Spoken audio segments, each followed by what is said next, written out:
রহমতে আলম নবী নূরে মুজাশাম সাহাবীরা আতর বানায় ওই নবীজির ঘাম। জোরে বলুন না সুবহানাল্লাহ। এই যে গরমের সময় আমরা ঘেমে গেলে আমাদের শরীর থেকে দুর্গন্ধ হয় না?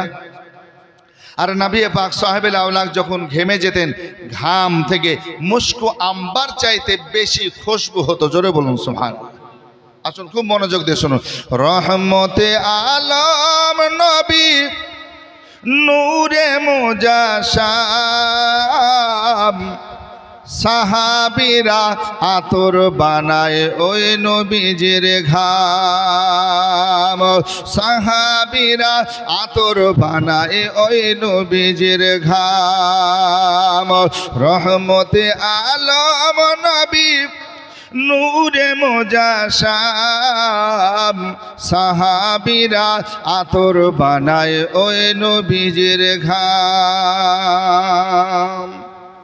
ও বাবা জানো মানো শোনো আমার কেমন নবীজি, যাহার পাগল চন্দ্র সূর্য তারকারাজি।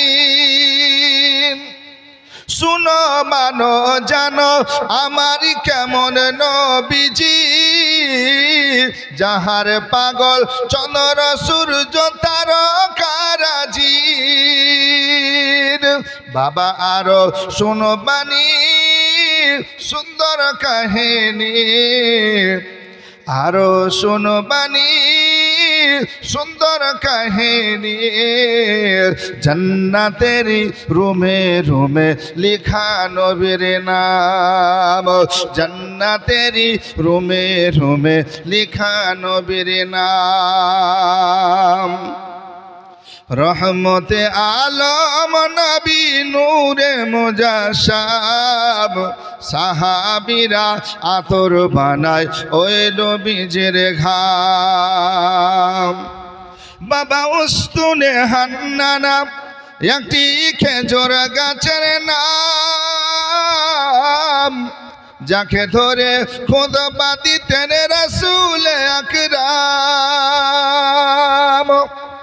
উস্তুনে হান্নানা একটি খেজুর গাছের নাম, যাকে ধরে খুতবা দিতেন রাসূল আকরাম। গাছটি নবীর বিরহে কাঁদিতে রহে, গাছটি নবীর বিরহে কাঁদিতে রহে। হতভাগ্য হলেন যত সাহাবায়ে কেরাম, আশ্চর্য হলেন যত সাহাবায়ে কেরাম। জান্নাতেরি রুমে রুমে লেখা নবীর নাম।